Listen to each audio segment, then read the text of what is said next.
문제 1번에 사직서를 낸 경우에도 사용자가 수리하기 전까지는 근로관계가 존속한다. 이건 맞습니다.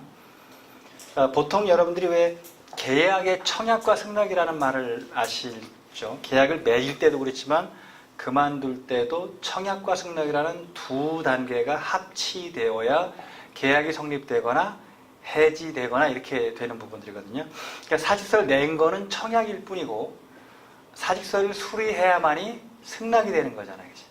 그래서 그 청약과 승낙이 합치돼야 계약이 종료되거나 하니까 결국은 근로자가 사직서를 냈다고 해서 끝나는 게 아니고 사용자가 수리를 해야 근로계약이 종료된다. 만약에 그러면 근로자가 사직서를 냈는데 회사가 수리 안 했다. 그럼 언제까지 가는 거예요?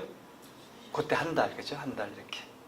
그러니까 우리가 월급제인 경우는 다음 임금 지급기 말일 이렇게 얘기를 하지만 그냥 한 달로 이렇게 기억하고 있으면 되는 겁니다.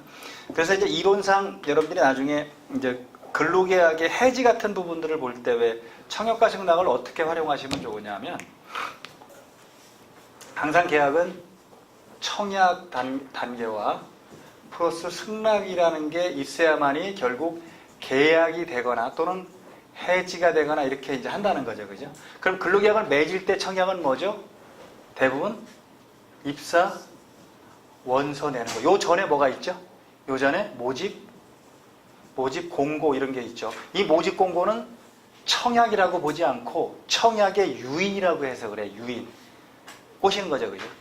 그 다음에 이제 입사 원서를 내는 게 청약입니다. 이력서를 낸다든지 어떤 회사에서 왜 필요한 서류를 내라고 하잖아요. 뭐 내라. 이력서, 그 다음에 무슨 초등학교 졸업 증명서 등 내라고 하는데 플러스 이걸로 그러면 입사원서를 내는 걸로 끝나는 게 아니고 여기서 뭘 해야 되겠죠? 채용 확정 통보든지 어떻든 통보라고 합시다. 채용 통보 이러면 근로계약이 이루어지는 거죠. 그래서 어제 우리가 볼 때 왜 채용 내정 같은 경우도 어떻게 본 거죠? 채용 내정 하는 사람이 원서를 냈죠. 채용 내정에 관련된. 그 다음에 통보를 한 거죠. 채용 내정 통보를 했다. 그러니까 근로계약은 성립됐다고 보는. 물론 해지권을 유보한 이런 표현을 쓰기도 합니다만은. 그래서 요 두 개가 이루어져야만이 근로계약이. 자, 근데 사직서를 내는 거는 이제 별개의 문제죠. 여기서는 사직서를 내는 게 이제 청약이 되고, 그 다음에 이 사직서를 수리하는 것이 결국 이게 합의 해지가 되는 겁니다.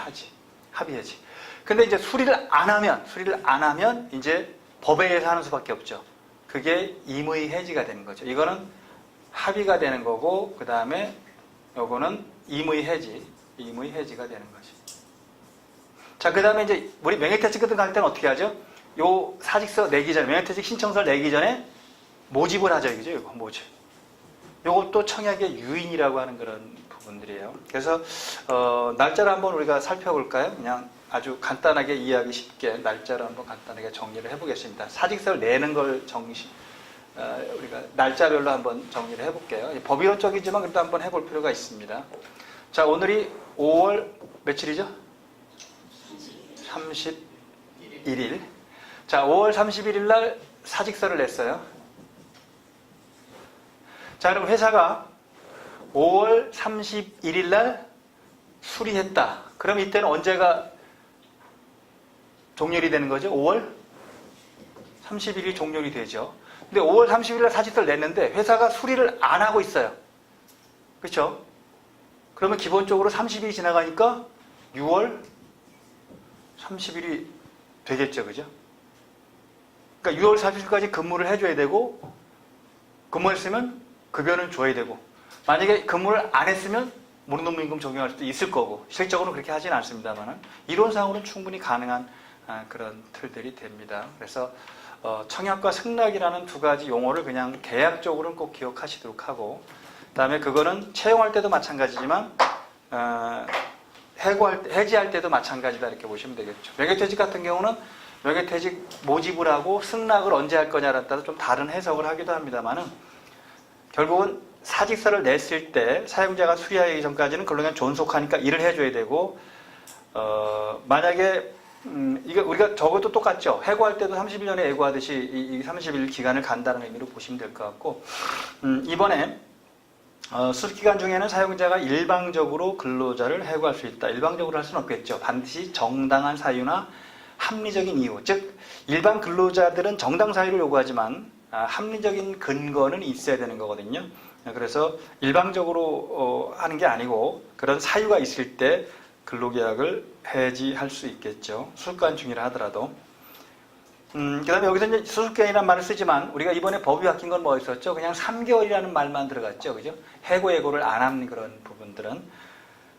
3번에 해고 시에는 해고 사유와 해고 시기를 반드시 서면으로 통지해야 된다. 이건 맞습니다. 반드시 서면으로 통지입니다.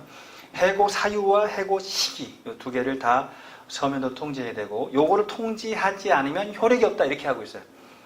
해고가 무효라고 하는 부분들인데 결국은 근로자가 이 해고 사유와 해고 그 시기를 서면으로 통지받지 못했으면 회사에서 해고했어도 무효라고 이렇게 해석을 해주고 있습니다. 그 다음에 4번에 정당한 사유로 인한 근로자 해고 시에도 해고 예고 제도가 적용된다. 이건 맞겠죠. 정당한 사유로. 해고 예고가 했다고 치더라도 부당한 해고가 정당화되는 건 아니에요. 정당한 사유가 있을 때 해고 예고 제도가 적용되는 거고 5번에 한번 살펴본 거지만 근로자 감급 제지 시 취업규칙에 따라 1개월분 전액을 감액할 수 있다. 틀렸겠죠. 그죠? 틀렸겠죠. 감급은 평균임금의 1분의 반액 이렇게. 평균임금의 1분의 반액. 그 다음에 여러 번 감봉한다 하더라도 1임금 지급기 임금 총액의 10분의 1을 넘길 수 없다. 이런 규정도 두고 있어요. 근데 이거는 별로 써먹을 일은 없는 것 같고요. 여러 번 감봉한다 하더라도 내가 월급이 예컨대 300만 원이다라면 여러 번 감봉하더라도 30만 원을 넘지 못하게 하는 거죠. 한 번 할 때는 평균임금의 예컨대 그 평균임금 10만 원으로 잡으면 5만 원밖에 못 하는 거죠. 그래서 감봉은 많이 쓰지 말고 주로 이제 감봉보다 더 효과가 큰 게 출근 정리나 정직이나 이런 거니까 그런 걸 쓰는 게 더 좋을 것 같아요. 자, 그 다음에 이제 근로관계 종료 사유는 그림으로 나타내면 그 오른쪽에서 보면 당사자 소멸은 크게 문제가 없겠죠. 이게 사실이 발생하면 소멸 근로관계 종료하는 거니까 근로자 사망 종료되죠. 이 근로관계는 승계되는 게 아니거든요. 물론 근로관계에서 발생된 급여 이런 것들은 상속인한테 승계되겠죠. 퇴직금 안 받은 거 이런 거 승계될 텐데 근로관계 자체가 승계되는 건 아니잖아요. 그죠? 일신전송죄이기 때문에. 사업주가 소멸한, 폐업하거나 파산하는 것도 당사자가 소멸하는 거니까 굳이 근로계약을 유지할 필요가 없는 그런 분이 됩니다. 그 다음에 이제 기한의 도래는 정년을 맞았다 또는 기간이 만료됐다.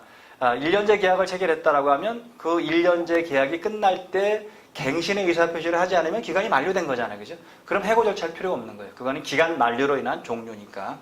그 다음에 정년이 도래했다. 정년은 보통 우리가 지금 60세로 되어 있으니까 원칙적으로 아무런 규정이 없으면 60세가 도달한 해의 첫날입니다. 60세가 도달한 첫날. 그러니까 만 59세 다음 날이 정년 퇴직일이 되죠. 근데 여러분 기업들은 보통 어떻게 두고 있죠? 정년이 도달한 해의 말일, 뭐 이렇게 그죠? 그러면 12월 30일이 되는 거죠. 공기관은 보통 6월달 한 번, 6월 말에 한 번, 12월 말에 한 번 하거든요. 그러니까 6월 말 이전에 예컨대 생일인 사람들은 6월 말에 한다거나 그 다음에 6월 말 이후에 생일인 사람은 12월 말에 한다거나 이런데 이게 소송에서 한번 다투어진 적이 있어요. 특별하게 뭐 나이에 따라 좀 다르지만 6월 말에 퇴직하는 사람들을 6월 말 이후에 생일인 사람도 퇴직을 시킨 사례가 있었거든요. 그건 무효라고 하는 판결들이 있습니다. 왜냐하면 그 60세가 만 60세가 안 된 상태에서 그냥 나가버리게 한 부분들이니까요. 정년에 관련된 부분들은 앞으로 정년은 연장될 가능성이 되게 높다. 이제 단계별로 할 텐데 보통 외국의 사례를 보니까 62세, 65세, 67세, 70세 이렇게 가더라고요. 대강. 그러니까 지금 영국하고 미국은 70세 밑으로는 연령 차별로 볼 수 있어서 내보내는 거, 그죠? 독일이 지금 67세인가 그렇고요. 일본이 65세죠. 물론 방식은 반드시 정규직으로 하라는 건 아니에요. 재계약을 하든 뭐라든 어떤 방식이든 자간 일을 하는 그런 부분들이니까 우리도 점점 이제 이 정년 연장 문제가 우리가 입법한 지는 그렇게 오래되지 않았음에도 불구하고 나올 수밖에 없는 그런 상황이라서 아마 여러분들은 정년을 한 70세까지 갈 수도 있다라고 이렇게 예상을 하면 될 겁니다. 그 다음에 당사자 의사라는 건데 이제 의사 중에서 본인이 아까 사직서를 냈는데 수리하지 않은 상태에서 30일이 지나면 종료하는 게 의무사직이에요. 그 다음에 근로자가 사직서를 냈는데 회사가 수리하는 형태로 끝내는 게 합의해지입니다. 합의해지가 가장 많은 방식이 되겠죠. 사표 내서 회사가 수리하는 방식이고, 사표를 내는데 수리 안 해서 그냥 종료되는 건 그렇게 많지는 않습니다. 대부분 다 수리를 하죠. 미리 사표를 낼 때 사표 낼 테니까 수리를 해주세요 이렇게 하거나, 이렇게 그냥 일방적으로 사표를 내고 가는 사람은 많지는 않으니까. 근데 이제 해고는 조금 다르죠. 아까 해지는 합의 해지나 임의 사직이나 이런 거는 당사자 의사가 이렇게 근로자 의사가 있었는데, 해고는 근로자는 그만둘 마음이 없는데 회사가 그만두게 하는 걸 해고라고 하잖아요. 이 해고를 크게 세 개로 나눕니다. 뭐 여기는 아주 짧게 줄였지만 징계해고, 정리해고, 일반해고. 다른 말로 바꾸면 징계해고, 경영상해고, 통상해고 이렇게 이제 바꾸기도 합니다만은, 해고는 항상 근로기준법 23조와 24조의 제한을 받기 때문에 근로기준 23조에 그렇게 되어 있죠. 사용자는 정당한 이유가 없는 한 해고, 휴직, 정직, 전직, 감봉 그 밖에 징벌을 하지 못한다라고 되어 있는 거예요. 그게 징계해고에 관련된 근거조항입니다. 확실하게. 그 다음에 24조에는 경영상해고에 대한 근거조항이죠. 긴박한 사정이 있어야 되고, 해고협회 노력을 해야 되고, 적어도 50일 전에 통보하고, 그래서 성실한 협의를 해야 정당하다 이렇게 하고 있거든요. 이 두 가지는 이제 법적 근거가 있는데, 일반 해고에 대한 법적 근거가 명쾌하지가 않아요. 명쾌하지 않으니까 어제 설명드린 대로 왜 노동부가 지침을 만들어서 일반 해고를 좀 쉽게 해주려고 했었죠. 근데 노동계가 반대하는 바람에 못했고, 하면 이제 입법으로 해야 되는데 이것도 노동계가 반대하니까 입법을 못하는 그런 상황이라고 보시면 되겠죠. 그러니까 그냥 23조를 가지고 이렇게 활용하긴 합니다만은 명쾌하게 근거적이라고 보기에는 좀 약한 그런 틀이고, 또 하나는 판사들이 일반 해고나 통상 해고, 보통 해고에 대한 개념을 잘 이해를 못하는 상황이죠. 해고는 징계 해고, 경영상 해고밖에 없다고 생각하는 겁니다. 근데 이제 구분을 해보면 이런 거죠. 뒤에서 좀 보겠습니다만은, 징계 해고는 징벌을 주는 겁니다. 질서를 위반했기 때문에 징벌, 그게 가장 강한 게 징계 해고거든요. 잘못한 게 있으니까, 근로자가 잘못한 게 있으니까 이건 판사들이 이해를 하는 겁니다. 너 잘못했잖아. 넌 그만둬야 되잖아. 이렇게 이제 이해를 하는데, 이 일반 해고나 또는 통상 해고는 잘못한 게 없는데도 불구하고 이 사람이 뭔가 문제가 있는 거예요. 근로를 제공하는 데 있어서. 정상적인 근로를 제공 못하는 겁니다. 잘못한 것도 아니에요. 즉, 징계할 만한 사유는 아닌데 질병에 걸렸어. 그 다음에 보통 속칭 얘기하는 저성과자라고 하는 부분들 있죠. 즉, 다른 사람이 100개를 만드는데 이 사람은 30밖에 못 만들어. 이 사람이 징계를 받을 만한 건 아니잖아요. 예를 들면 능력이 떨어지는 거잖아요. 그럼 이 사람을 계속 고용해야 될 건가? 라는 고민이 이제 통상해고 또는 일반해고라고 하는 그런 부분들이죠. 전 쉽지는 않습니다. 왜냐하면 입법적인 근거가 지금 조금 미약하기 때문에, 그래서 통상해고나 일반해고라고 하는 부분은 실제로 쉽지 않다. 그래서 대부분 다 징계해고로 합니다. 그러니까 지금 이 사람의 능력이 떨어져서 30밖에 못 받는 거를 너는 질서를 위반한 거다 이렇게 해서 해버리거든요, 징계를. 그러니까 이게 안 맞은 거죠. 논리가 안 맞잖아요, 그죠? 그건 다른 문제거든요. 약속된 근로계약을 이행할 수 없는 객관적인 사정이 발생한 것이지, 그것이 징벌을 해야 될 그런 건 아니라는 거죠. 그러니까 뭔가 좀 안 맞는. 독일은 이걸 세 개로 명쾌하게 구분을 합니다. 뭐 행태상의 사유 뭐 이런 부분을 해서 하는데, 우리도 이제 만약에 입법을 한다면 이 세 가지 부분들을 좀 구분하는 게 필요할 수도 있습니다. 그 다음에 최근에 나온 판결문 중에서 올해 2월 달에 나왔네요.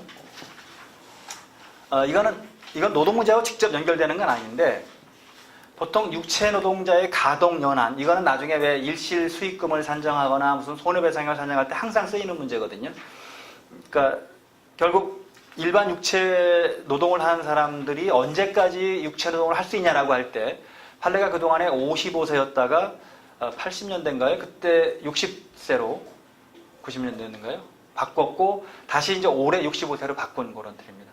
그러니까 이제 결국 나중에 손해배상 산정을 할 때 65세까지는 육체 노동자를 할 수 있다, 그 돈을 벌 수 있다라고 해서 손해배상액을 산정한다는 개념으로 보시면 되겠죠. 이게 정년은 아닙니다. 육체 노동자의 가동 연한을 나타낸 것일 뿐이지, 정년은 지금 법적 유형은 60세라는 거죠. 60세보다 뭐 넘으면 되는 거니까 60이 넘는 사람들도 아마 있을 텐데, 그래서 89년에 이게 판결이 60세로 이렇게 했던 부분들인데, 이거를 이제 65세로 바꾼다라는 그런 틀입니다. 그래서 대법원은 89년 12월 26일 선고한 전학제 판결에서 일반 육체 노동을 하는 사람 또는 육체 노동을 하는 사람의 기준수가 만 55세라고 본, 그냥 이전에는 만 55세였던 거죠. 근데 89년에 60세로 이제 바꾼 거죠. 60세로 바꿔서 견해를 유지했고, 근데 이제 이걸 왜 바꿔야 되냐면 다시 사회적 경제적 구조와 생활 여건이 급속하게 향상 발전하고 법제도가 정비 개선됨에 따라 종전 전환부채 판결 당시 위 경영칙의 기초가 되었던 재반 사정들이 현재의 변화했기 때문에 이와 같은 견해는 더 이상 유지하기 어렵게 되었고, 이제는 특별한 사정이 없는 한 만 60세를 넘어 만 65세까지도 가동할 수 있다고 보는 것이 경영칙이 합당하다. 그러면 이제 이렇게 바뀌고 나면 결국 정년도 점점 이렇게 맞춰가려고 하겠죠. 다만 한꺼번에 못 가지만 62세 징검다리 거쳐서 65세 이렇게 가고 67세 징검다리 거쳐서 70세 가는 거고, 지금도 노동조합의 단체 교섭 안을 보면, 올해 제출한 안들을 보면 정년을 65세로 하자라고 주장한 데도 있고요. 62세로 하자 주장한 데도 있고, 물론 그거 회사가 받아들이면 늘어나는 거지만 받아들이지 않으면 아직은 늘어나지 않는 그런 뜻이고, 법적으로는 60세로 되어 있죠. 60세로. 그래서 육체 노동자의 가동 연한은 65세까지 가능하다. 그러면 손해배상도 65세까지 일하는 걸 전제로 손해배상을 산정할 수 있는 그런 틀이죠. 그 다음에 정년을 60세 미만으로 정한 노사비와 정년 규정도 무효라고, 올해 이제 3월 달에 나온 그런 부분들인데, 요거는 이제 56년생 관련된 부분에서 아주 특별하게 이제 좀 무효되는 부분들을 한 거고요. 자, 고령자고용법에 당연히 60세로 되어 있는 부분들이고, 60세 미만으로 정한 게 60세로 간주되는 겁니다. 60세 미만으로 정하면 60세가 되는 거니까. 근로자의 정년을 60세 미만이 되도록 정한 근로기간이나 초기 단체배역은 위 규정에 위반되는, 이거 강행 규정이니까 무효라고 본 겁니다. 여기서 말하는 정년은 실제 생년월일을 기준으로 산정해야 된다고 해놓고, 56년 하반기에 출생한 원고들에 대한 관계에서 56년생 직원들의 정년 퇴직일을 2016년 6월 30일로 정한 이 사건 정년 규정, 노사간에 합의한 거죠. 고려자의 정년을 60세 이상으로 정하도록 한 고령자 고용법이죠. 19조에 반하고 정년 규정에 대한 노사 합의가 있더라도 위 원고들이 고령자 고용법 위반을 주장하는 것이 신의칙에 위반되지는 않는다. 합의했다 치더라도 신의칙 위반은 아니라고 보는 겁니다. 그래서 정년 퇴직 일자가 2016년 6월 30일로 연장된 56년생 직원들 중 56년 하반기에 출생한, 상반기에 출생하는 문제 없겠죠, 그죠? 하반기에 출생했으니까 이 사람들은 아직 60 안 되는데 나가라고 한다는 거예요. 그러니까 이 사람들은 뭐 하반기에 12월 달에 나가라고 하면 되지만, 이때 합의해서 그냥 상반기에 다 한꺼번에 나가라고 했던 거거든요. 그러니까 그거는 무효라는 겁니다. 당연히 무효가 되는 거고, 6월 30일로 아직 만 60세가 안 됐는데 무효니까 당연히 그만큼은 일을 더 한 걸로 봐서 한 6개월치는 더 줘야 되겠죠. 뭐 하게 된다면 이렇게. 그 다음에 시용관계 종료도 서면으로 통보하라고 한 부분들이죠. 이제 이 시용관계는 그냥 우리가 논리적으로 따지면 이렇잖아요. 시범적으로 써보고 괜찮으면 정식 계약을 맺는 거잖아요. 그죠? 그러니까 이 시용 계약은 기간제 계약인 거죠. 예컨대 3개월 기간제 시용 계약, 이게 정확하겠죠. 그리고 그 기간이 끝났을 때 종료할 건지 아니면 새로 근로계약을 맺을 건지는 결국 당사자 간에 합의가 돼야 되는데, 회사에서 갱신 안 해주면 끝나는 거 아니에요. 새로 근로계약을 맺지 않으면 끝나는 거니까. 근데 판례는 그렇게 되면 회사가 악용할 소지가 있다. 그러니까 이거 판례는 그냥 수과 똑같이 보는 거예요. 그래서 시용기간이 종료됐다 치더라도 갱신을 안 하려면 뭘 해라? 서면으로 해고사유를 통보하는 그런 걸 하라라고 하고 있는 부분입니다. 그래서 이제 이 시용기간 인정하는 부분들은 여기서는 요 말이 되게 중요한 것 같아요. 넓게 인정될 수 있다는 건데, 해당 근로자의 직업적 능력, 자질 인품, 그다음에 성실성 등 업무 적격성을 관찰 판단하고 평가하라는 시용대의 취지 목적, 이게 중요한 거예요. 결국 판단해봐서 괜찮으면 정식계약 체결하고 마음에 안 들면 계약을 체결하지 않겠다는 걸 원칙으로 하는 건데, 사용자가 시용기간 만료 시 본 근로계약 체결을 거부하는 것은 일반적인 해고보다 넓게 인정될 수는 있다. 일반적인 해고보다는 넓게 인정될 수 있다. 그 경우에도 객관적으로 합리적인 이유가 존재해야 되지, 합리적인 이유가 없으면 시용기간을 만료시키기 어렵다, 이렇게 보면 되겠죠. 그래서 이와 같은 근로기준법 규정의 내용과 취지, 시용기간 만료 시 본 근로계약 체결 거부의 정당성 요건 등을 종합해보면, 시용근로관계에서 사용자가 본 근로계약 체결을 거부하는 경우에는 해당 근로자로 하여금 거부 사유를 파악하여 대처할 수 있도록 구체적이고 실질적인 거부 사유를 서면으로 통지해야 된다. 원래 그냥 기간제 계약이면 통보할 필요가 없겠죠, 이론상으로 따지면. 근데 시용 근로자 보호를 위해서 서면으로 거부 사유를 통지하도록 그렇게 판례가 판결하고 있습니다. 그 다음에 이제 정관으로 정하지 아니한 해임사유. 이제 이사 같은 경우는 근로기준법이 적용되지 않지만, 정관에 이사의 해임 사유를 두고 있다면 그 정관에 근거하지 않는 해임은 무효다. 이렇게 해석을 해주고 있는 겁니다. 좀 일반 우리가 근로자하고 좀 다른 부분이지만 정관으로 해고 사유를, 해임 사유를 정하지 않는 한 해임시킬 수 없다. 이게 별도로 두는 겁니다. 일반 근로자하고 다른 그런 부분들이죠.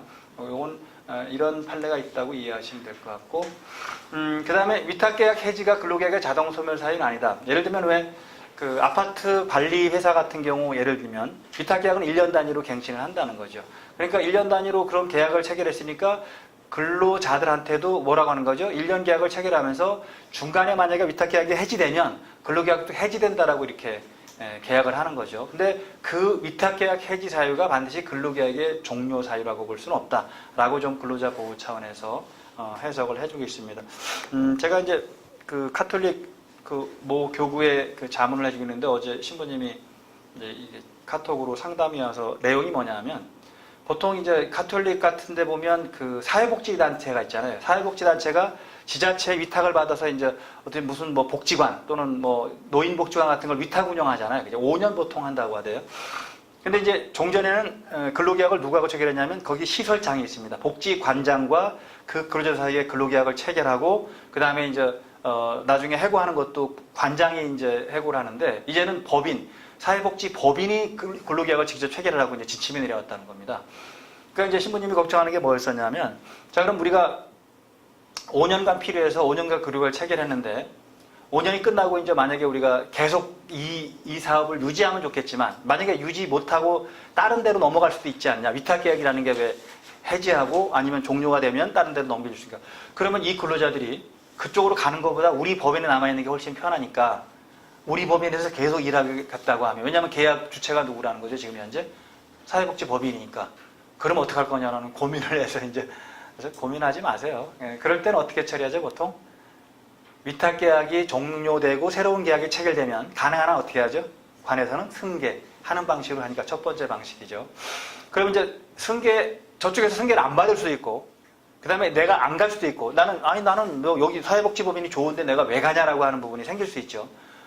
그러니까 본인이 안 가겠다 하는 경우에 이제 문제가 생기는 겁니다. 그럴 때는 어떻게 할 거냐 하면 결국은 두 가지 방법인데, 자, 이미 이 사업은 없어진 거잖아요. 위탁 사업은 없어진 거니까 일자리는 없는 거예요.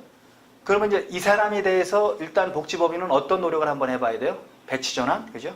다른 데 보낼 자리가 있는지를 쭉 검토해 보는데 보낼 자리가 없죠. 왜? 이 사업 자체가 없어진 거니까. 그러면 정리해고를 할 수 있는 거죠. 그러니까 신부님이 걱정하는 거는 이 사람이 끝까지 여기 남아있겠다고 하면 우리가 어떡하냐라고 하는 부분들인데, 방법은 그런 방법이잖아요. 뭐 승계하는 방식이 있고 승계 안 한다고 그러면 이쪽에서는 정리해보는 수밖에 없는 거죠. 근데 배천할 때가 있다면 다행히 배천하면 되는 거고요. 뭐 그런 부분에서 조금 이제 보건복지부나 이런 데서는 법인하고 하는 게 왜 고용 안정성이 있으니까 그렇게 하라고 지침을 내렸지만, 이제 법인을 운영하는 입장에서, 신부님 입장에서는 되게 이제 걱정이 돼서, 그 다음에 이제 요걸 질문한 거예요. 우리가 5년이라는 위탁계약을 체결하면 그 기간 동안만 근로계약을 맺는 게 가능하냐라는 거하고, 가능할 수 있겠죠. 왜냐하면 기간제법에 어떤 조항을 두고 있어요? 사업 완료에 필요한 기간을 두는 경우에는 그 기간 동안에 계약을 체결할 수 있다는 거죠. 그러니까 이 사업 완료는 일단은 위탁계약이 몇 년인 거예요? 5년이니까 5년 계약 체결할 수 있는 거예요. 그럼 5년 계약을 체결하면 우리가 보통 2년이 지나면 왜 무기계약직이 되잖아요. 그럼 이 사람들은 무기계약직이 될 거냐? 아니라는 거죠.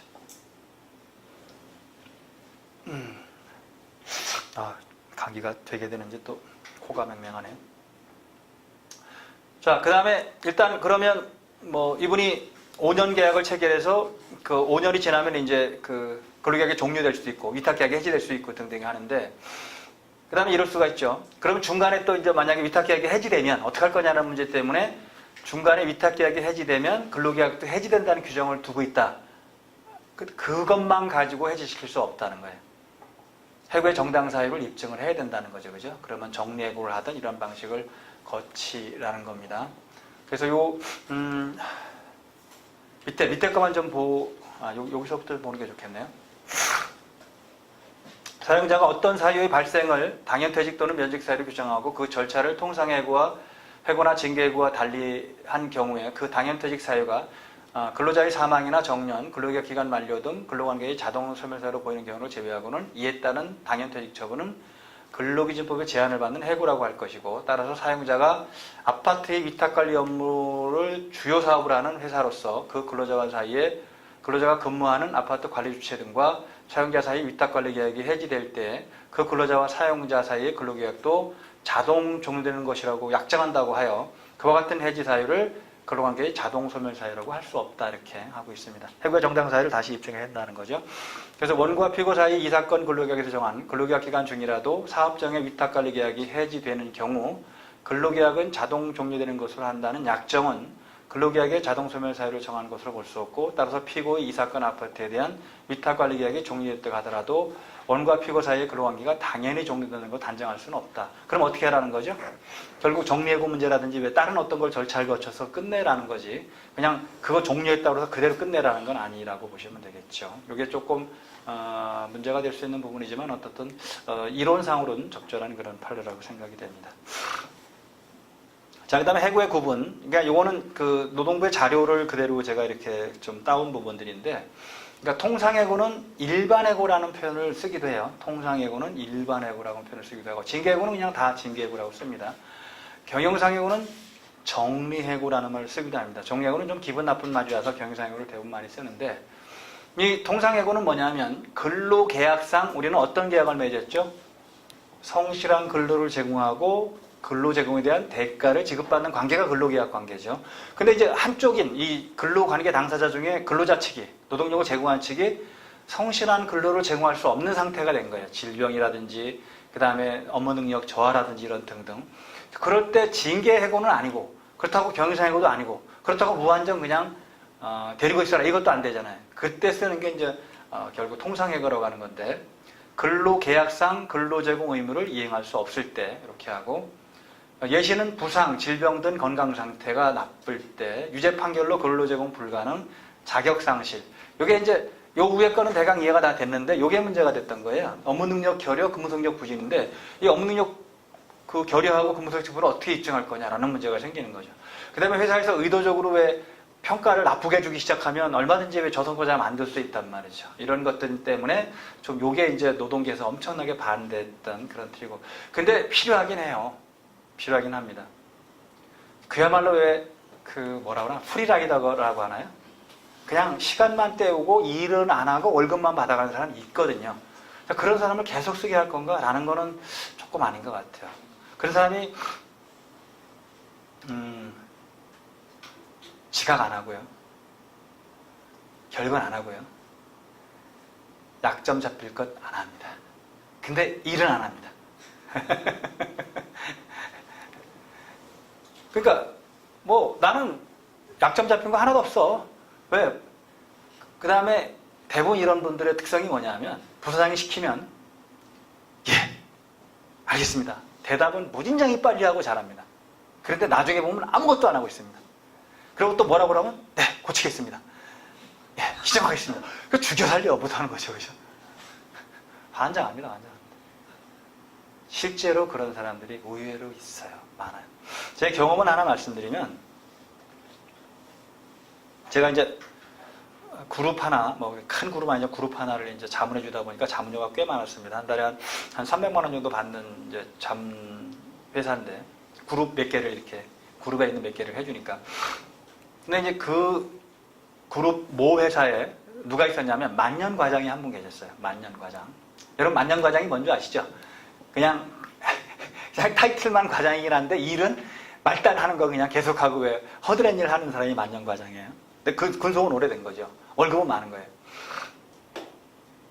근데 이제 이분을 회사에서 이제 어떻게 했냐면, 보통 연말에 왜 사무직 중에서 이렇게 설득을 해서 왜 희망퇴직 또는 명예퇴직 같은 걸 유도하잖아요. 그래서 이제 한 20명 정도가 이제 희망퇴직을 신청을 해서 나가고, 이분도 이제 부사장이 잘 설득해서 자간 희망퇴직서를 쓰게끔 막 여러 가지 뭐 자간 별짓을 다 해서 해도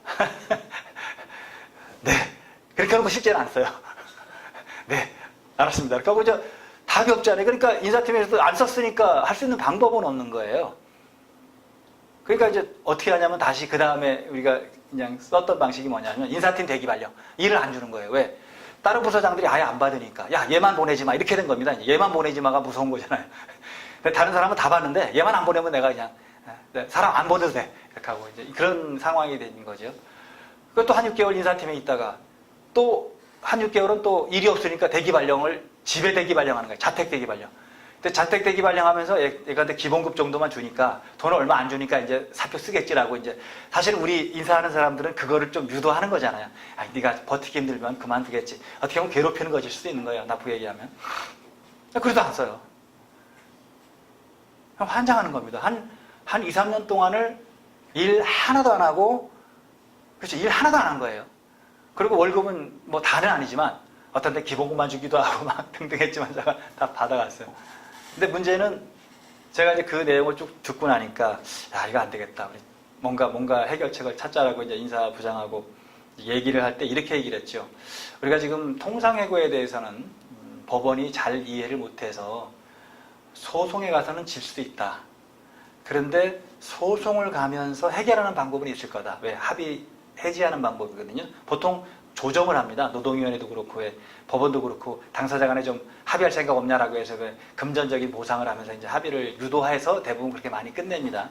왜 양쪽 끝까지 가봐야 양쪽 다 손해를 보게 되는 거니까. 근데 이제 이분이 문제가 뭐였었냐면 다른 분들은 희망퇴직할 때 2년치를 줬거든요. 이분이 요구한 게 5년치예요. 근데 못 주는 이유가 이분을 만약 5년치를 주면 무슨 문제가 생겨버리죠? 다른 사람들이 뭐야? 버티니까 5년치 주네. 이것 때문에 못하는 겁니다. 그러니까 이걸 해결하는 방법은 그냥 회사에서는 무리수를 두는 거 한 번 두는 거예요. 그냥 해고해버리는 거죠.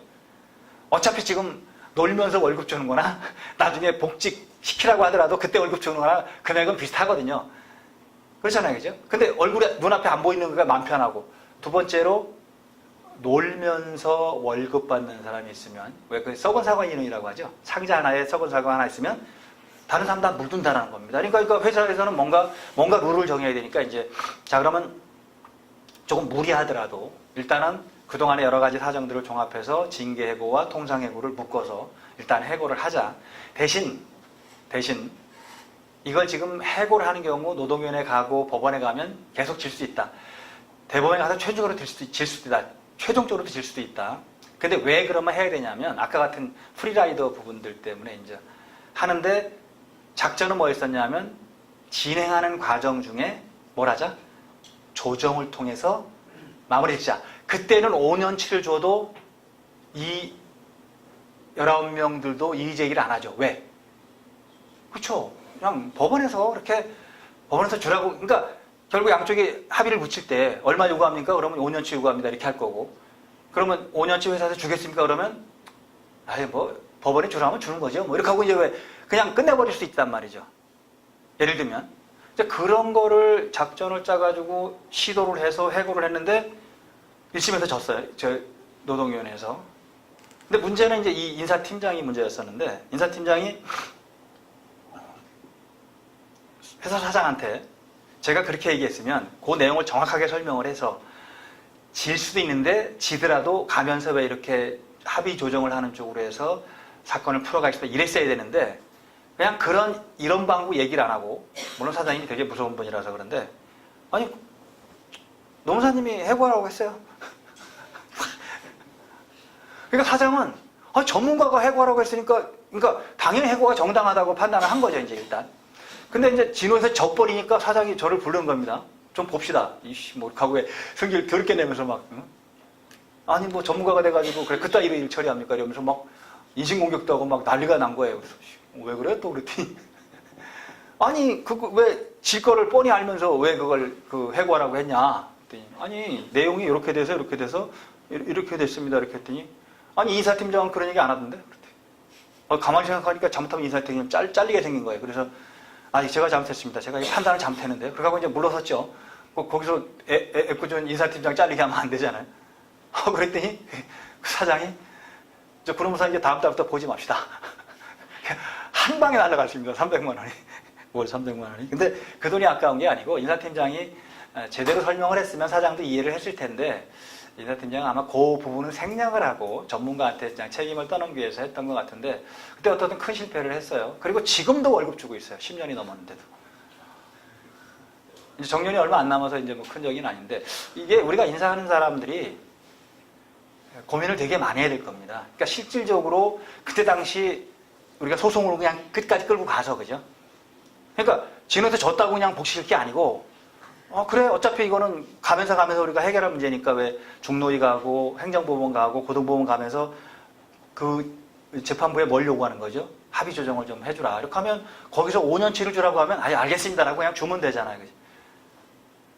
그걸 지금 10년씩이나 지금 주고 있는 게 그게 이제 이 통상해고 관련 부분에서 좀 우리가 고민을 해야 될 그런 숙제입니다. 이렇게. 근로계약은 성실한 근로를 전제로 하는데 성실하게 근로하지 않는 사람들 능력이 떨어졌다든지 뭐 이런 부분들은 회사에서도 좀 배제시킬 수 있는 근데 그 사람을 해고하는 게 반드시 그 사람은 나쁜 게 아니거든요. 왜냐면 여기서는 안 맞을 수 있는 겁니다. 서로 간에 사람끼리 안 맞을 수도 있고 조직과 안 맞을 수 있는데 딴 데 가면 더 잘할 수 있는 거란 말이죠. 그렇다면 저는 그것도 그렇게 반드시 근로자한테 나쁜 건 아니라고 보거든요. 그래서 제가 그 사건 때문에 제 석사 논문을 뭐로 썼냐면 저성과자 해고의 정당성을 쓴 거예요. 그 사건 겪으면서 야 이건 뭔가 해결책이 있다. 근데 그거를 노동부가 왜 공정이사 지침 만들 때 많이 참조 물론 제 것만을 참조한 건 아니지만 많이 참조해서 이제 공정이사 지침을 만들었는데 물론 노동계가 반대하니까 입법은 못했습니다만은 그런 아픔들이 있더라고요. 지금 이제 제가 박사학위 논문은 근로자 개념을 가지고 정리한 이유는 앞으로 플랫폼 노동이 워낙 많아지기 때문에 특수 형태이 많아지기 때문에 그걸 어떻게 할 건가라는 입법적인 부분을 좀 고민해 본 거고 그때 당시 2012년 그때 당시 제가 그 경험을 바탕으로 해서 저성과자 해고의 정당성 문제를 이제 석사학위 논문으로 썼던 거고 물론 내용은 그렇게 뭐 완벽한 건 아닌데 그래도 그런 문제점들이 있기 때문에 우리가 대신 그때 제가 이제 표로 만들어 놓은 게 뭐냐면 정리해고하고 비슷하게 정리해고는 뭐가 있죠? 사유, 그 다음에 절차 이렇게 있듯이 이 저성과자도 그냥 너 저성과자에 나가 이게 아니고 뭐부터 해야 되죠? 그렇죠? 결국 교육훈련을 시킨다든지 왜 뭐 그런 부분들 배려 의무를 좀 이행하는 쪽으로 해서 그 다음에 저성과자 선정의 공정성 그러니까 기분 나쁘다고 누구 저성과자가 아니고 그죠? 여러 가지 그런 객관적인 사정들을 통해서 해야 되고 교육훈련 시켜줘야 되고 그 다음에 배치 현안 등등도 고민해봐야 되고 이런 거를 다 한 다음에도 도저히 아니면 그거는 해고할 수밖에 없지 않냐라고 이제 표를 만들어서 해놨는데 아직 그거를 입법한 건 아닙니다. 보통 네. 교육훈련을 한다든지 배치전을 한다든지 이런 시기가 얼마 정도 해야 법원에서도 법원은 아직 그게 얼마 정도 하라는 건 없어요. 그러니까 적어도 사업주로서의 배려 의무를 완성해야 한다 그러면 아마 한 1년 정도 걸리지 않을까요? 그냥 큰 틀에서 보면.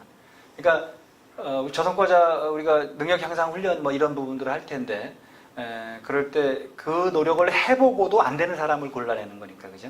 그 노력을 했을 때 다시 잘 복귀하는 사람도 있어요. 다행스럽게. 근데 복귀 못하거나 왜 이런 부분들은 한데 보통 프로그램을 보니까 뭐 제가 만든 프로그램은 아닌데 이제 일부 컨설팅 업체들이 한 프로그램들 보니까 최한 6개월 정도 그죠? 그리고 한 2차, 3차 이렇게 한 번으로 끝내는 게 아니고 1단계에선 정신교육, 2단계에선 뭐 직무교육, 3단계에선 뭐 이런 교육 이렇게 해서 왜 한 3단계 정도로 이 프로그램을 잡아서 하는 게 있으니까 뭐 꼭 6개월을 해야 된다 이런 것도 없는 거고요. 그냥 판사가 볼 때 이 정도면 회사는 할 소리 다 했어 라고 하는 정도는 맞춰줘야 아마 정당하다고 보지 않을까 이런 판단이 좀 들죠. 아무튼 되게 어려운 부분이기도 해요. 이 부분이. 즉 징계해고는 그냥 잘못한 거니까 그냥 너 잘못했어라고 그냥 너 벌 받아 이러면 되는데 이건 뭐 잘못한 것도 없고 이거 하라면 이거 하고 저거 하면 저거 하는데 잠깐 실제로는 일을 안 하는 거거든요. 예 대답은 많이 하면서 그런 게 금성적 부진 같은 거 나타날 수 있죠. 그 다음에 징계해고는 근로자의 비행위로 근로계약상 의무 위반인데 주로 이제 징벌적으로 하는 거죠. 업무명령 위반을 한다든지 근무태도가 불량하다든지 기업 업무에 대한 중대한 지장을 초래한다든지 명예훼손, 뭐 폭행, 그 다음에 뭐 형사처벌 뭐 이런 등등 최근에 이제 음주운전 같은 것도 이제 문제가 되는 부분들이고 그 다음에 성희롱, 그 다음에 직장 내 괴롭힘 이제 이런 것들도 다 해당되는 그런 내용들이 될 거예요. 그 다음에 경영상 해고는 긴박한 사정에 의해서 하는 해고인데 기업의 도산, 영업시장 악화 이런 것들 때문에 더 이상 사업을 하기 어렵다라는 부분이 될 거고 또는 그렇지 않더라도 경쟁력 회복 또는 증강에 대처하기 위한 작업 형태, 사업 조직 변경, 생산성 향상, 신기술 도입, 기술 혁신에 따른 산업 구조의 구조적인 변화 이런 등등도 경영상 해고의 사유에 들어갈 수 있는 부분이 되겠죠. 그래서 그걸 이제 세 개로 나눠서 정당 사유를 이제 보면 통상해고는 업무 능력 결여라든지 부상 질병 등으로 근로자의 정상적인 근로 적응이 어려운 경우를 예상하는 거고, 징계해고는 비위행위나 업무 명령 위반, 회사의 명예나 신용을 훼손하는 경우 등등을 예상하는 거고, 경영상해고는 영업실적 생산성 악화, 그다음에 산업 구조 및 기술 변화에 대응한 작업 형태 변경 등 구조적으로 인한 이런 경우가 있는데, 이때 이제 판례가 많이 쓰는 말이 이 말이에요. 사회통념상 고용관계를 유지할 수 없을 정도가 돼야 된다, 이렇게. 아래 사유를 종합적으로 고려한다는 게, 보통 이제 통상해고는 단체별 취업 규칙의 사유가 정해져야 되겠죠. 그리고 객관적 합리적 기준의 공정한 평가, 교육훈련 기회, 그 다음에 배치 전환, 그런 기회를 제공하는 거죠. 그리고 개선의 가능성도 보는 겁니다. 이렇게 노력했는데 불구하고 개선하지 않는다 그러면 들어가는 거고, 업무에 상당한 지장을 초래하는 정도, 이렇게. 근데 그 옛날에 이거의 시초가 뭐였었냐면 서울시에서 했던 왜 잡초 뽑기였었거든요. 저성과자 골라가지고 잡초 뽑기. 그래서 이제 대부분 많이 그만뒀고요. 끝까지 버틴 사람은 살아남았어요. 아이러니입니다. 마음 약한 사람은 다 스스로 그만뒀고, 그 다음에 좀 어떻게 보면 이제 얼굴이 두꺼운 분들은 끝까지 버텼는데 그 사람들은 다시 다 복직했거든요. 이것도 아이러니. 그러니까 괴롭혀서 나가게 만든 거하고 똑같은 부분이 되는 거죠. 그럼 이제 직장 내 괴롭힘하고도 이제 연결될 수 있는 부분이라서 일단 그 부분까지는 조심을 하시도록 하고요. 그다음에 징계해고는 사업의 목적과 성격, 사업장 여건, 위계질서 같은 것도 봅니다. 특히 판사들 이 판결문을 좀 보면 부하 직원이 상사한테 덤빈 거는 봐주는 게 별로 없더라고요. 참 그거 한국적인 풍토 같아요, 그죠? 한국적인 풍토는 뭐 밑에 사람이 상사한테 막 덤비는 거는 잘 용납 안 하잖아요. 특히 상사한테 욕을 했다든지 뭐 상사를 폭행했다 이러면 작은 것도 다 그냥 강한 징계를 하더라도 그냥 정당하다고 많이 하더라고요. 욕하고는 좀 다른 그런 부분이기도 합니다. 그 다음에 해당 근로자의 지위 및 직무 내용, 비행의 동기와 경위, 과거의 근무 태도 등등을 종합적으로 본다. 어젠가요? 뭐 또 어느 분이 그런 말씀을 하시던데, 그 외교관인가요? 왜 어느 외교관이 왜 기밀 누설 그 대통령 통화 내용을 한 거, 이거 파면이라고 가장 강한 거라며요. 너무한 거 아니냐, 막 이렇게 등등. 어때요, 여러분들은? 파면이 정당한가요? 이건 뭐 소청심사를 거쳐서 아마 소송에 갈 텐데, 외교 문제라서 이거는 좀 독특한 부분일 거예요.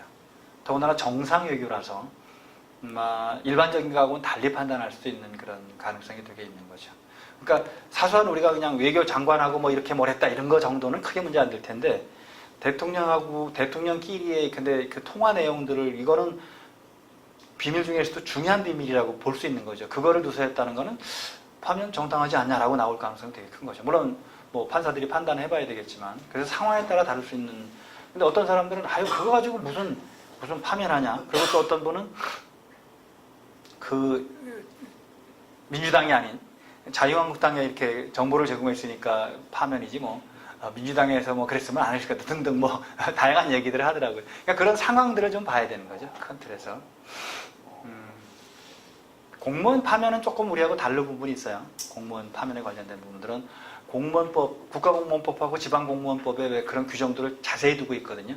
물론 절차는 직업공무원 제도가 우리가 되어 있기 때문에 엄격하게 이제 소청 뭐 등등 다 거치지만 일반인 근로자보다는 좀 더 강한 징계를 할 수 있는 부분들이죠. 특히 뭐 음주운전 같은 경우는 그냥 삼진 아웃제 같은 거 바로 하든지 한 번 했을 때 바로 한다든지 이런 방식으로 들어갈 수 있겠죠. 그 다음에 이제 경영상 해고는 긴박한 경영상의 필요가 있고, 그 다음에 그럴 때 해고표 노력을 반드시 해야 되고요. 해고표 노력은 하나만 있는 건 아니죠. 뭐 명예퇴직 같은 것도 하고, 뭐 구조조정도 하고 등등 많이 있겠죠. 합리적이고 공정한 대상자 선정. 이거 결국 근로자 개인의 규책 사유가 아닌 회사의 사정 때문에 그러는 거니까 대상자를 공정하게 누구를 대상자로 할 건가라는 부분이 중요하죠. 예를 들면 자, 이제 우리 10명을 뽑아야 됩니다. 10명을 내보내야 돼요. 10명을 뽑아낸다고 하면 누구를 할 건가? 그러면 대부분 다 뭐라고 해요? 나는 아닐까? 이렇게 하는 거죠. 나는 아닐까? 이러는데, 그러니까 그때 기준을 정할 수밖에 없는 거예요. 그래서 뭐 나이 기준 한다든지 입사일자 기준 한다든지 아니면 직무를 중심으로 한다든지 뭐 여러 가지 방법이 있겠죠. 그러니까 예를 들면 나이만 가지고 우리가 한번 대상자를 선정해보자. 그러면 일단 두 가지 기준이 나올 수 있겠죠. 나이 많은 사람 순 이럴 수 있고, 나이 적은 사람 순. 그러면 젊은 친구들은 나이 많은 사람, 오래 근무했으니까 좀 나가달라고 주장할 거고, 반대로 나이 드신 분들은 아니, 젊은 친구들은 일자리 구하는 게 쉽잖아. 우리는 나가면 일자리도 못 구해. 뭐 이런 식으로 해서 이제 서로 논리들을 이렇게 할 수 있는 부분들이야. 그러니까 어떤 게 옳은지는 뭐 회사 사장에 따라 다를 수밖에 없는 거죠. 근데 옛날에는 일단 이렇게 했던 것 같아요. 선임권 제도에 의해서 선입선출이라고 하네. 먼저 들어온 사람을 일단 보호하고, 그러니까 어디서부터? 뒤서부터 이렇게 차례대로 이제 뽑아내는 게 보통 있었죠. 미국 같은 경우는 노조가 아예 그런 단체백을 냈습니다. 그러니까 사용자가 정리해고 하는 것 자체를 막지는 않겠다. 근데 정리해고 할 때는 어떻게 해라? 뒤에서 들어온 사람부터 순서대로 해라. 이렇게 하는 게 선임권 제도인데, 뭐 그렇게 정할 수도 있겠죠. 그죠? 우리는 그런 기준이 없다 하더라도 일단 젊은 사람을 먼저 하는 것이 보통 있었습니다. 이유는 하나 때문에 그래요. 젊은 사람들은 직장 구하는 게 조금 더 낫지 않겠니라는 건데, 최근에 들어가서는 이게 이제 뒤집어지기 시작했어요. 젊은 사람들이 자리 구할 때가 이제 없는 거예요. 그러니까 결국은 이제 우리가 회사 사정 때문에 정리를 할 수밖에 없다면 그것까지도 고민해줘야 된다는 거죠. 이 친구가 나가면 일자리를 좀 구할 수 있을까 없을까라는 거. 그 다음에 왜 그 홀로 헛벌이 하는 사람과 그 다음에 둘 다 부부가 하는 사람과 만약에 경쟁자라면 누가 대상자가 돼요? 맞벌이 하는 사람이 경쟁자가 되죠. 왜? 한 사람은 벌어도 먹고 살 수 있는 그런 부분이니까 뭐 그런 다양한 그 기준들을 한번 정해서 그 다음에 이제 징계받은 경력이라든지 이런 것도 한꺼번에 우리가 이제 점수를 파악한다든지 이런 방식으로 하게 되는 겁니다. 자, 그럼 세 가지 우리 해고 사유를 이렇게 보면서 근로계약이 종료됐다. 물론 사직서를 내든지 해고를 하든지 종료되면 금품청산과 사용증명서 교부가 있는데 일단 금품청산은 근로자 본인 또는 재산 상속인하고 하는 거고요. 그 다음에 청산 의무자는 사업주 또는 사업경영 담당자가 되고 이때 14일 이내라는 게 중요한 겁니다. 14일 이내. 다만 특별한 사정이 있는 경우 당사자 간 합의로 연장은 가능합니다. 그래서 이미 제공된 근로의 대가인 임금, 상여금, 퇴직금, 재보상금, 기타 일체의금품이 다 포함되는 거고 그러면 이렇게 금품청산을 하면 끝나는데 이제 안 하는 경우 결국 임금 체불을 하게 되면 임금 체불 지연에 따른 지연이자가 20%죠. 14일이 지난 날로부터 그 다음 날부터 결국은 이제 20%가 지연이자가 지급되는 거고 천재사병 등 특정 사유가 있는 경우에는 그 존속기간 동안은 지연이자 적용을 배제할 수는 있습니다. 또 금품청산 위반 시는 반의사 불벌죄 잠깐 설명드린 부분이긴 합니다만은 결국 피해자가 처벌을 원하지 않으면 공소권이 없다라고 하는 게 반의사 불벌죄거든요. 그럼 임금도 우리 근로자가 피해자라고 할 때 임금 체불에 관련된 부분에서 근로자가 처벌을 원하지 않으면 감독관은 처벌을 못한다는 거죠. 근데 돈은 받았는데 처벌을 원하면 또 감독관은 처벌을 해야 된다는 거예요. 그게 반의사 불벌죄라는 거하고 이거하고 비슷한 게 왜 친고죄라는 게 있죠. 고소 고발을 해야만 예컨대 수사가 진행되는 걸 친고죄라고 합니다. 반의사 불벌죄는 피해자가 처벌을 원하지 않으면 처벌을 못하는 게 반의사 불벌죄. 그냥 형법상의 용어입니다. 그 다음에 사용증명서 교부인데 근로자가 퇴직 후 사용기간, 업무 종료, 지위와 임금 기타 필요한 사항에 대한 증명서를 요구할 때 근로자가 요구한 사항만 사실대로 기재해서 즉시 교부하도록 그렇게 되어 있습니다. 이거는 결국 직장을 구하기 위한 그 기본적인 서류일 수 있으니까 가능한 한 좋은 얘기만 써주라는 얘기예요. 근로자가 원하는 것만 해야 되니까 근로자가 원하지 않는 것은 넣어서는 안 된다. 보시면 될 겁니다. 자, 논란이 됐던 이제 버스 요금 2,400원 횡령한 버스 기사가 해고가 정당하냐 부당하냐 이 소송까지 갔던 건데 정당하다고 했습니다. 이건 대법원까지 간 거예요. 지금 고등법원만 제가 여기 넣어놨지만 대법원에서 확정됐습니다. 이건 아마 노조 문제도 좀 있었고 그래서 이제 그때 주장을 했던 걸 보니까 이 버스 기사는 계산을 잘못해서 2,400원을 덜 입금시켰다 이렇게 이제 주장을 했던 거고요. 회사는 2,400원을 횡령한 거다 이렇게 주장했죠. 근데 법원이 횡령한 걸로 봐서 일단 해고 정당하다고 했습니다. 근데 돈 2,400원 가지고 뭐가 이렇게 문제냐 하는데 버스업계의 특성이에요. 버스업계는 요금 횡령은 딱 하나만 규정되어 있어요. 요금 횡령은 해고밖에 없습니다. 그러니까 금액의 다관을 불문하고 해고 하나만 딱 정해놓은 거예요. 이게 이제 아픈 역사인데 옛날에 왜 안내양 있을 때부터 시작해서 요금 본통 손대는 게 가장 문제였었잖아요. 그죠?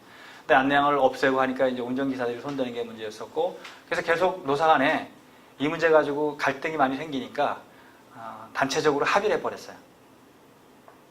CCTV를 설치하자. 그 다음에 요금에 손대는 것은 이익불문하고 해고시키자라고 합의한 거예요. 노사간에. 그러니까 법원도 그걸 인정한 겁니다. 왜?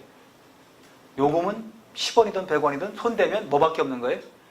해고밖에. 당사자의 의사가 그런 거다. 당사자의 기본적으로 룰이 그런 거다라고 본 부분들이에요. 근데 2,400원 참 적은 금액을 가지고 해고당할 수밖에 없는 그렇게 아프긴 합니다만은 여기 이제 내용 중에 원고가 횡령한 요금이 2,400원에 불과하다고 하더라도 그러니까 우리 기사 그분은 그냥 내가 계산을 잘못해서 2,400원을 입금 안 시켰을 뿐이다라고 주장을 했는데 안 받아들인 거죠.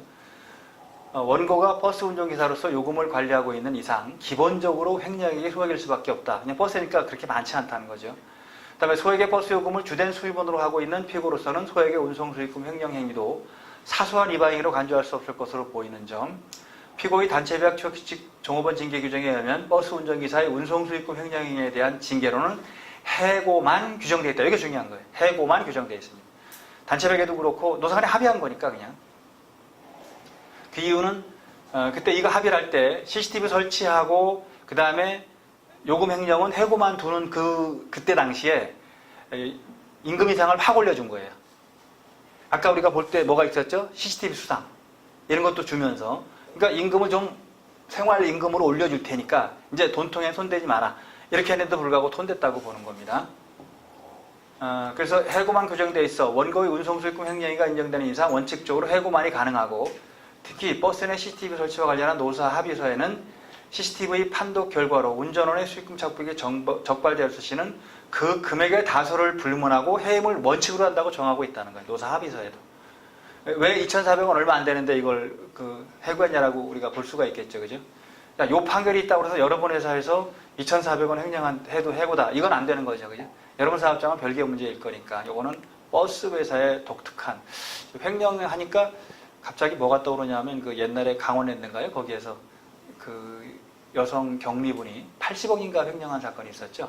그것도 한 90일 만에 80억. 그러니까 하루에 1억씩을 뺐는데도 그 돈이 그 표시가 안 나는 거 보면 대단한 거예요. 돈이 얼마나 많은지. 그래서 물론 뭐 저기 지금 형을 살고 있는 것 같은데, 근데 그 중에 한 30억인가를 회수 못한 것 같더라고요. 한 30억인가를. 30억 어디가 있는지는 모르겠어요. 근데 그분이 한 7년인가 8년 살고 나올 텐데, 예를 들면 7년 살고 30억을 벌면 괜찮은 장사죠. 괜찮은 장사 아니지. 그러면 안 되지만. 어쨌든, 우리 청소년들한테 그 설문조사를 한 거 보니까요. 10억을 줄 테니까 10년 동안 감옥에 가 있을래. 오케이 하는 사람이 거의 80%입니다. 돈 관련 부분에서. 그러니까 돈이 그만큼 너무 무서운 거죠.